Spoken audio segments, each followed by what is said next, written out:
तुझा अपमान होईल ना असा एकही शब्द आता मी ऐकणार नाही। इथं अजून काय घडणार ना तर मी गप्पा नाही बसणार, इथं सगळीकडे राडे करीन मी, त्याच्या आधी चलित नाही। बस झाला का? याची परतफेड मी नक्कीच करेन। आई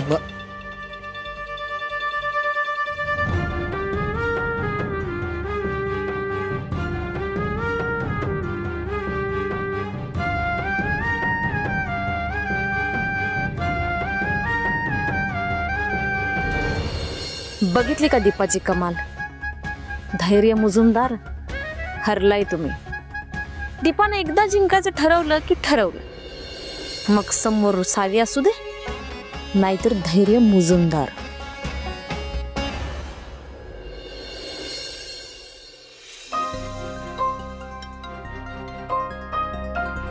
धैर्य मुजुमदार,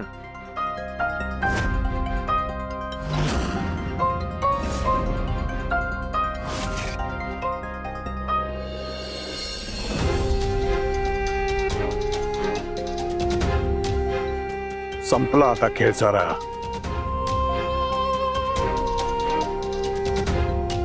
आता ना परीक्षा ना काही काम।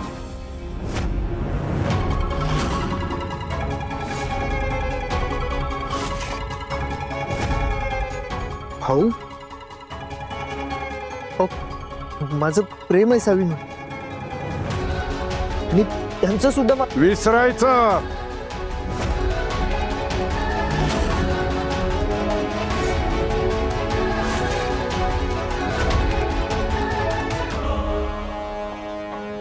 विसरायचं प्रेम आणि सावीला पण।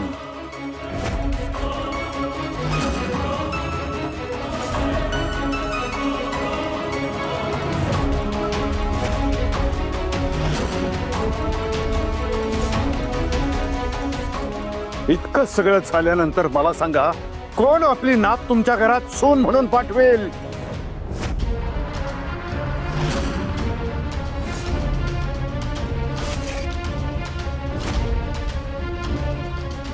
जी बाई माझ्या नातीला नको ते बोलून गेली, तिला माझ्या नातीची सासू का करीन मी?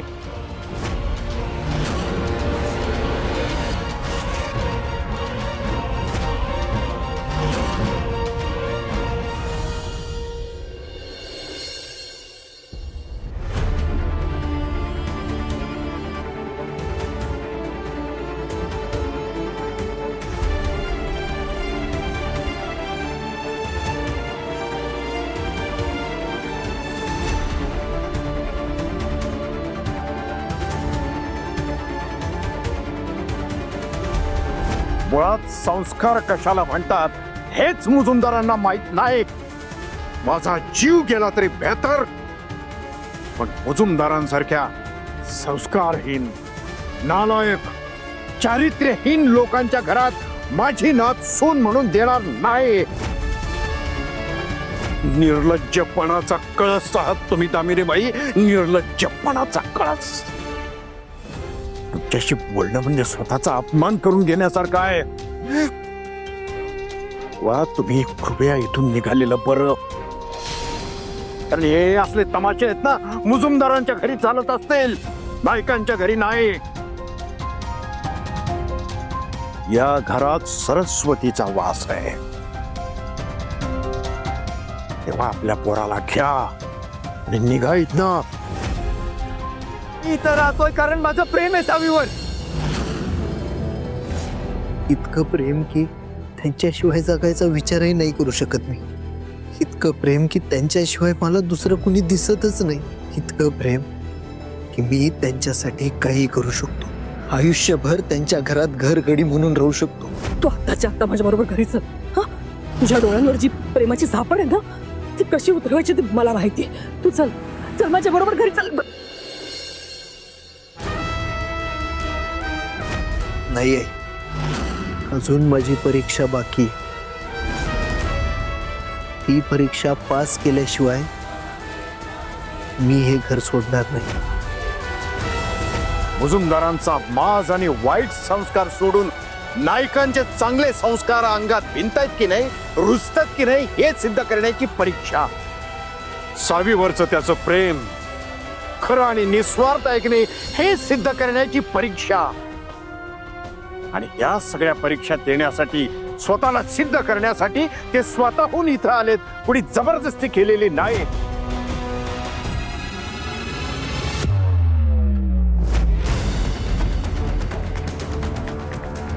आई,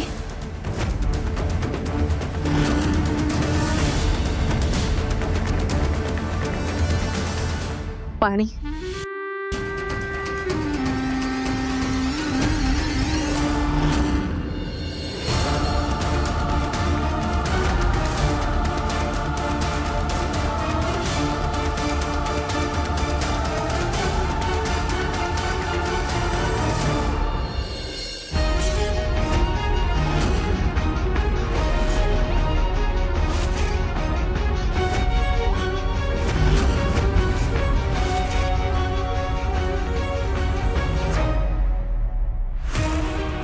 त्या म्हाताऱ्याने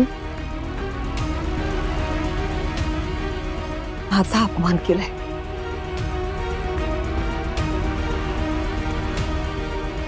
या दामिनी मुजुमदारचा अपमान.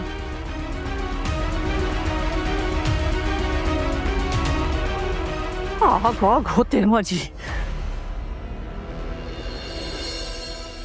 या एका पाण्याच्या ग्लासाने ती शांत नाही होणार.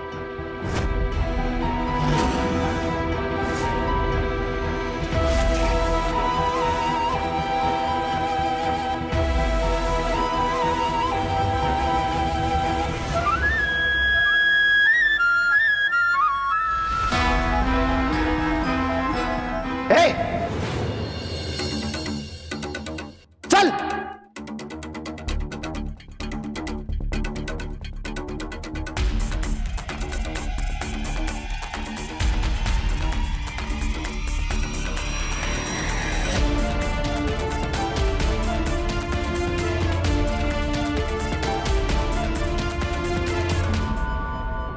ज्या घरात स्त्रीला किंमत नाही, अशा घरात माझ्या नातीचं लग्न मुळीच होऊ देणार नाही. जा तू आता.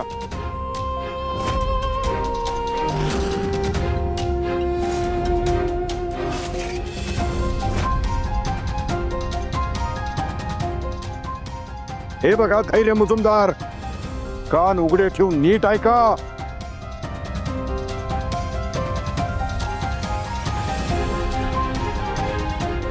या जन्मात तरी तुमचं आणि माझ्या सावीचं लग्न होणं शक्य नाही. मी तर होऊ देणार नाही.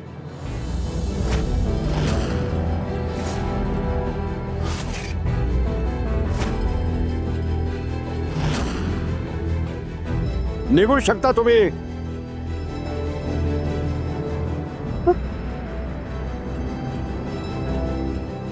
आणि लक्षात ठेवा, पुन्हा तुमचं तोंड इथे दाखवायची गरज नाही.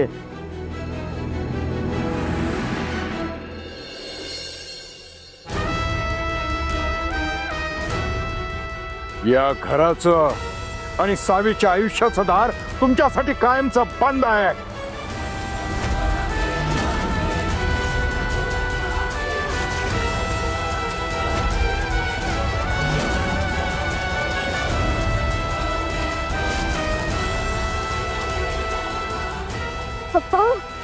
ऐकत तरी का?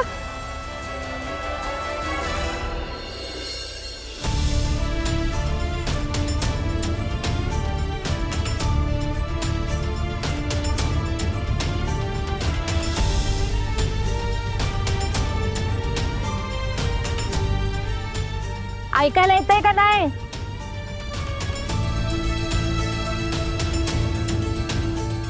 चला, उचला तुमचं सामान आणि निघा.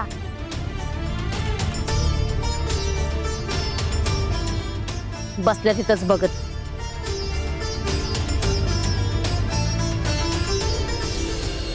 तर काय उपयोग आहे? ग्लास फोडून तनतन करून व्हायचं ते झालंच की. तरी सारखं सांगत होतो बरं का, की पोराकडे लक्ष दे, पोराकडे लक्ष दे, पण नाही. आंधळा विश्वास ठेवला त्याच्यावर. नाही, विश्वास आहे की धैर्यवर, आम्हाला माहिती आहे की. पण दादा, विश्वासाची माती होऊ नये याची काळजी घेतली पाहिजे होती आईने. तरी आम्ही सांगत होतो दोघं, पण तुला पटलं नाही. आता डोळ्यानं बघितलंस तर पटलं ना. आणि त्यावेळेस आपण नाही का त्या स्टुडिओला घेऊन गेलो बघ आईला. हा आई, तुला आठवतंय ना आम्ही तुला स्टुडिओला घेऊन गेलो होतो. त्या दिवशीच धैर्य सापडला असता, पण नेमका हातात सुटला तो. मला काय हे डेकोरेशन पाहण्यासाठी इथे आणलंय का? बघ की, भास्कर बघ बघ इथं असं तिकडे कुठेतरी असं. मुळात तुम्हाला कोणी सांगितलं धैर्य इथे आहे म्हणून? आम्हाला अगं तशी बातमी मिळाली होती ग, एकदम कन्फर्म होती. हा आई, कुठे आहेस तू? घराकडेच येतोय, 10 मिनिटात पोहोचल घरी. आणि आता बघ काय केलंय त्याने. आता हे असं केल्यावर ते नाईक काय गप्प बसणार होते काय? त्यांना आपला अपमान करायचाच होता. मग आता त्यांच्यावर चिडचिड करून तनतन करून काय होणार आहे? हा सगळा कांड आपल्याच पोराने केलाय की धैर्यनंच केलाय. नाही, लय अभिमान होता ना तुला धैर्यवर. बघ कशी परतफेड केली आहे त्यांना.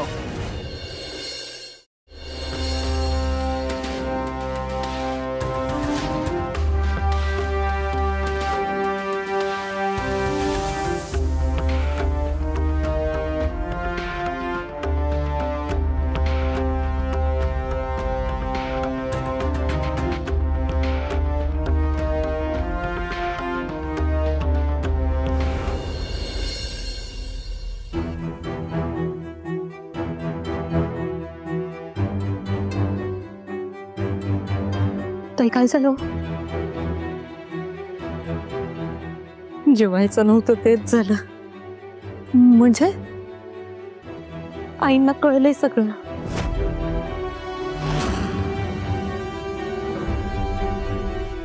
ते आता तिथं तमाशा करून आलेल्या दिसत आहेत. अरे देवा, आता भाऊजींचा आई काय करतील ना काय माहिती. एक भाऊजीच होता ज्यांचा आधार होता आपल्याला हे घरात, आणि सावी या घरात येऊन आपलं आयुष्य वाचवेल एवढीच काही ती आशा होती. पण आता ती सुद्धा काय, आता काहीतरी चांगलं होतंय म्हणायचं ना तर हे असं काहीतरी घडतंच घडतं. मला ना आता आई भाऊजींसोबत काय करतील याची काळजी वाटतेच आहे. पण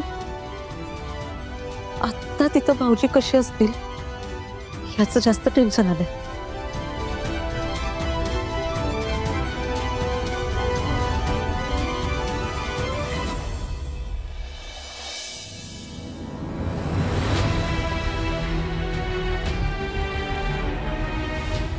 खरंच निघा.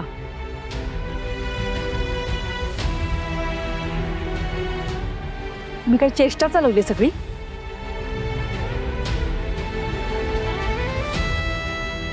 तुमच्या आई इथं येऊन ते शिक्षण मंडळांच्या माणसांसमोर जे काही बोलून गेल्या,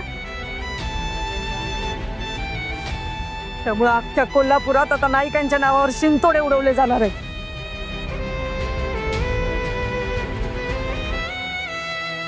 लय अपमान केलंय तुमच्या आईनं आमचा. आता सावीच्या आणि तुमच्या लग्नाचा साधा विचार सुद्धा होऊ शकत नाही.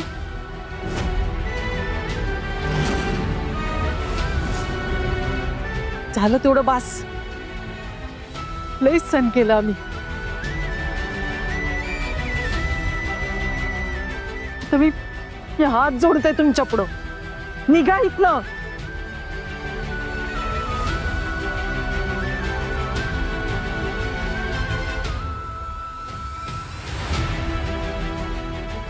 आई, आई अगं तू तरी ऐकून घे की ग. असं नको बोल. थांबा सावी.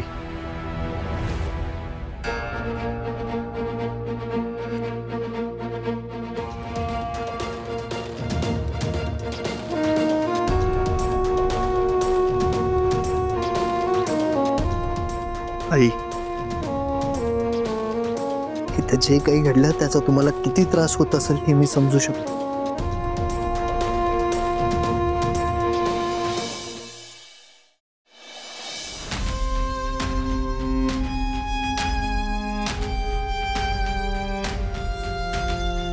काय दिवस बघायला लावलाय धैर्यनं. शे. सारखं आपलं माझा धैर्य म्हणून त्या प्रेमानं अंजरात गोंजरात बसली की नाही, त्याचाच हा परिणाम आहे. त्याला वाटलं असेल रे की आपण वाटेल ते केलं ना तरी पण आपली लाडकी आई आहे, आपल्याला पाठीशी घालेल, म्हणून तर त्याची एवढी हिंमत झाली. त्या थेरड्यासमोर तुझा अपमान करण्याची पाळी आणली त्यानं.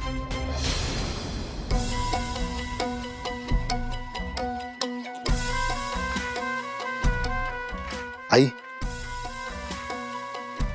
काय राहिलं तुझं सांग की मला. ना दामिनी मुजुमदार म्हणून काय राहिलंय, ना आई म्हणून काय राहिलं.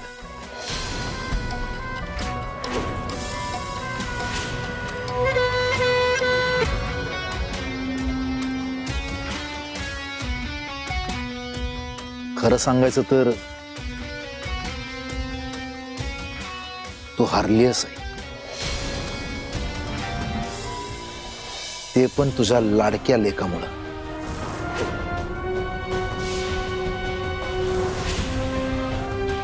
होय की मुजुमदारांच्या नावाला काळं फासलंय धैर्यनं. एका दुश्मनाच्या पोरीच्या प्रेमात पडून घरच्यांच्याच विरोधात गेला.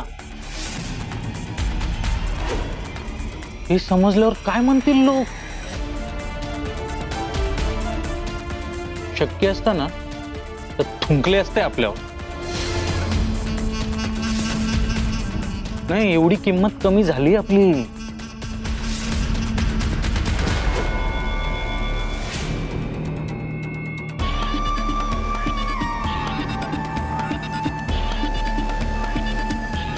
आई, काय विचार करतेस? अजून पण धैर्य लाडकाच आहे का? का धैर्यचं लग्न लावून द्यायचा विचार आहे त्या भाऊरावच्या नातीशी?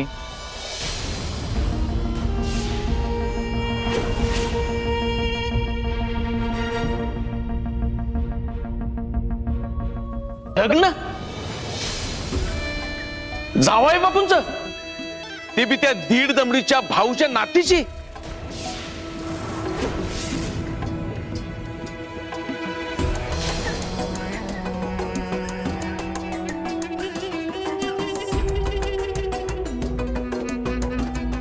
काय चाललंय ताई? जावाय बापूंचं लग्न त्या भाऊच्या नातीशी लावून देणार आहेस तू?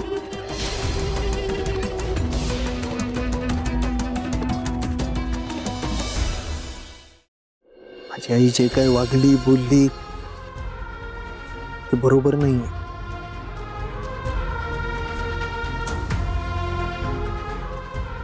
आणि हे मला आधीपासूनच माहिती होतं.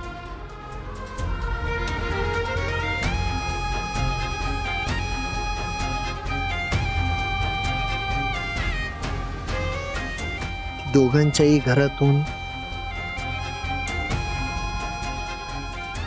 आमच्या नात्यासाठी नकारच येणार.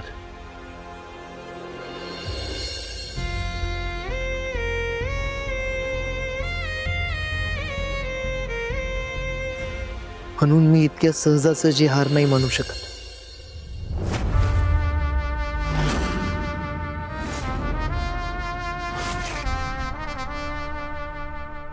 आणि एका घरातल्यांचं मन जिंकायचं म्हणून मी ही परीक्षा देतोय.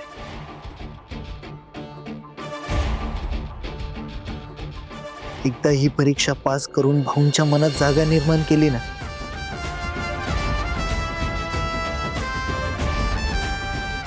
मी माझ्या आईचं सुद्धा मन वळवीन.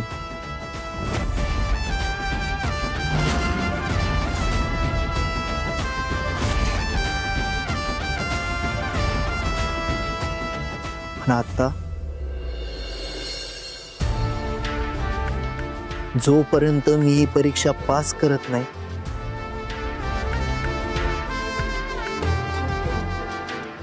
तोपर्यंत मी इथनं हलणार सुद्धा नाही.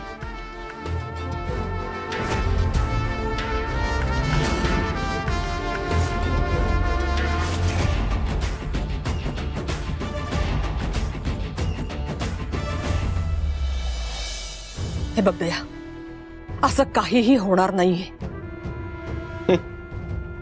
मला वाटलं होतं तू माझी बहीण आहेस, माझ्या पाठीत असा खंजीर खोपसणार नाहीस, पण नाही. शेवटी तू मुजुमदार असल्याचं सिद्ध केलंस.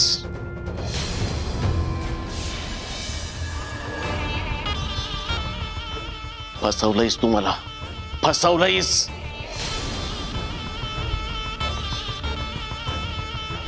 ज्या गोष्टीची भीती वाटत होती तेच झालंय.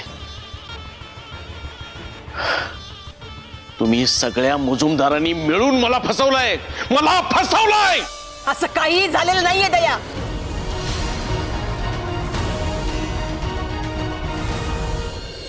हे बघ दया, मी तुला शब्द दिलाय आणि दामिनी मुजुमदारचा शब्द म्हणजे खेळ नाहीये.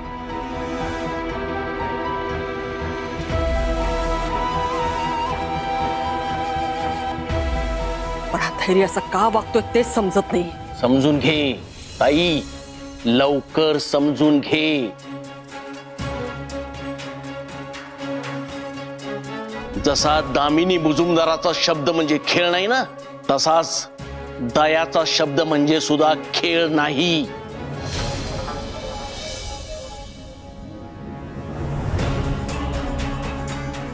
असलाच तर तमाशा आहे, तमाशा.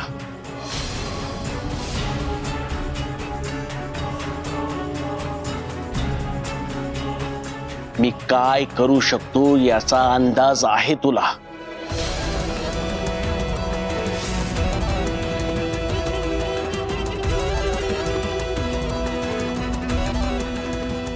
माझ्या पोरीनं धैर्य बरोबर लग्नाची स्वप्न बघितलेत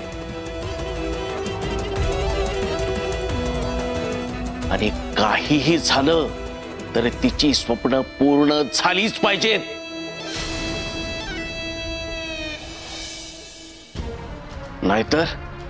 नाहीतर अख्ख्या मुजुमदारांची झोप उडवेन मी.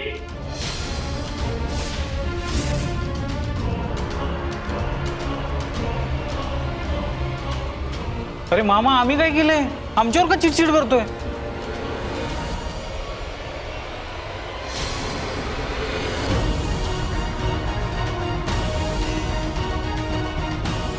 हे मामा, आईच्या लाडक्या लेकामुळे तुझ्या पोरीच्या आयुष्याचा खेळ झालाय, कळलं ना? आम्हाला मध्ये घ्यायचं नाही.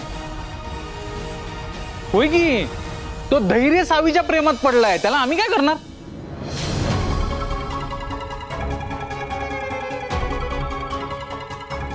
प्रेम? अरे असली 56 प्रेम आयुष्यात येतात आणि जातात.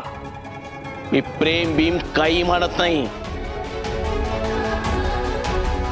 मी मानतो फक्त एकच, गेम.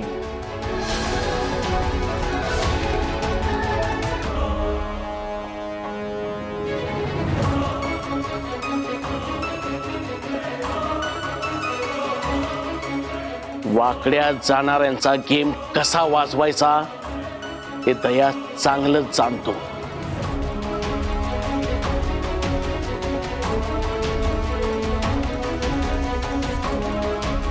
ताई, तू धैर्य आणि इराचं लग्न करूया असा शब्द दिला होतास मला.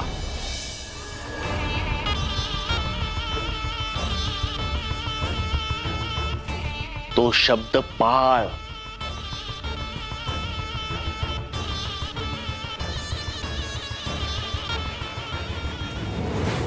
आई बरोबर आहे त्यांचं.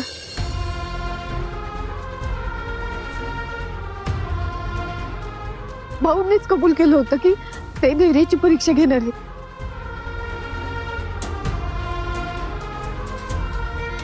मग आता अशी अर्धवट परीक्षा सोडून यांना परत पाठवायचं डिसिजन कसं काय घेऊ शकतात भाऊ?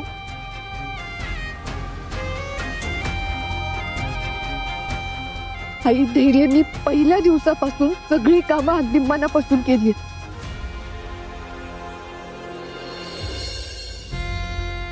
आज पण बघ की त्यांचा सन्मान, मुजुमदारांचा इगो बाजूला ठेवून त्यांनी शिक्षण मंडळांच्या माणसांसाठी चहा बनवला.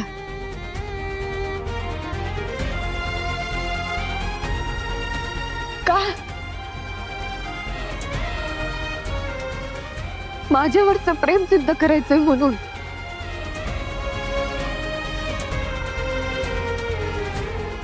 भाऊची परीक्षा पास करायची म्हणून.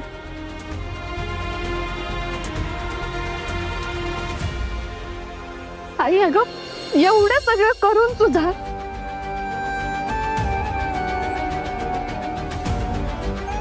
भाऊ त्यांना परत पाठवायचं डिसिजन कसं काय देऊ शकतात?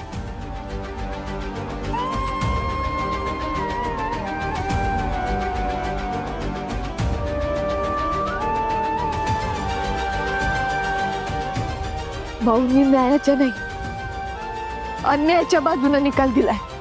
नाही, अजिबात नाही.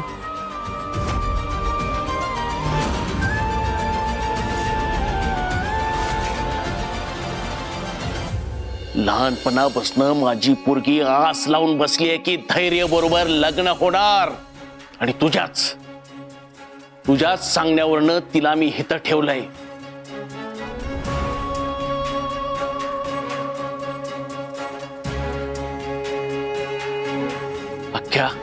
अख्ख्या जगाला माहित आहे की हिराच आणि धैर्याचं लग्न होणार आहे.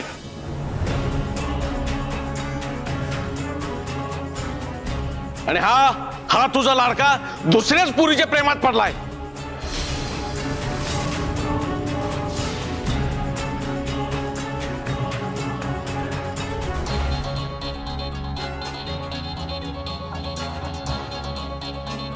माझ्या पुरी बरोबर लग्न कोण करणार?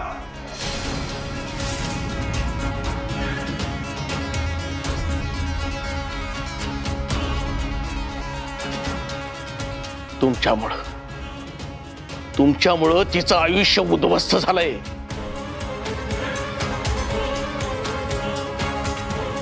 तर मी काय करीन याचा अंदाज येईलच तुला.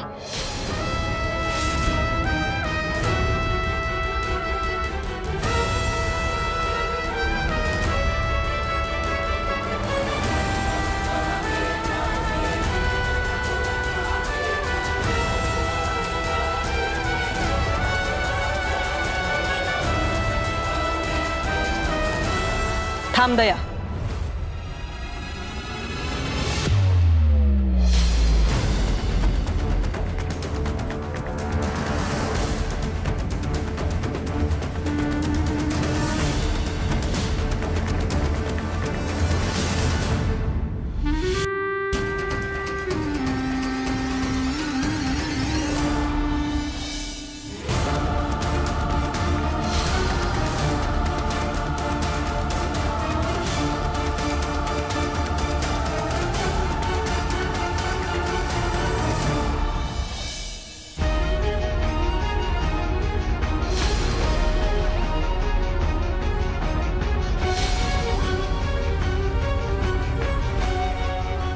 दामिनी मुजुमदार दिलेल्या शब्दापासून कधीच मागे हटत नाही.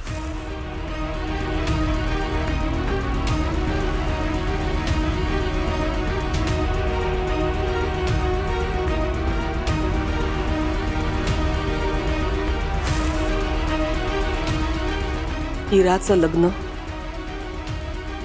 धैर्यशीच होणार.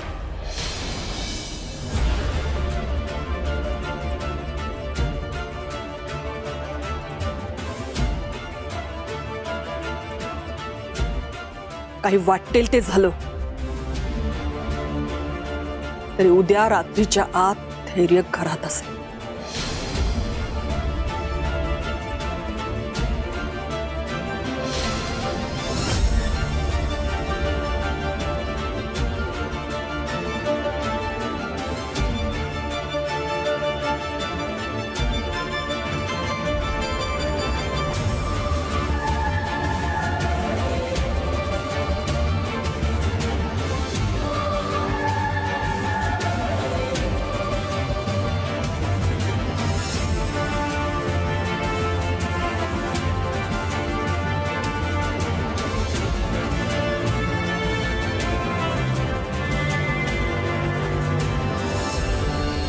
त्यांच्या आई इकडे येऊन जो तमाशा करून गेल्या ना,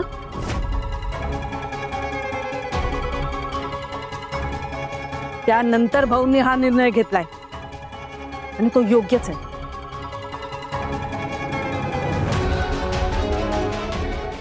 आता मला नाही वाटत भाऊ त्यांचा निर्णय मागे घेतील.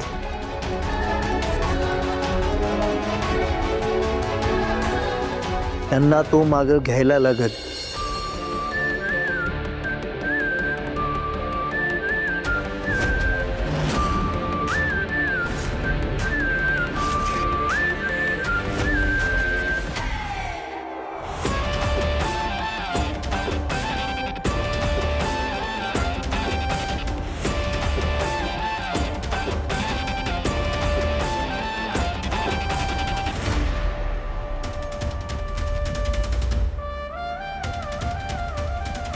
भाऊ जर त्यांच्या निर्णयावर ठाम असतील तर मी सुद्धा एक शपथ घेतो.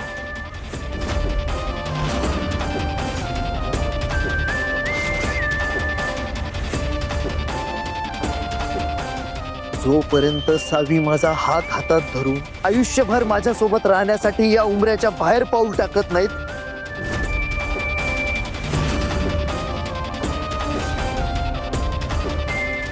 तोपर्यंत मी इथनं हलणार नाही.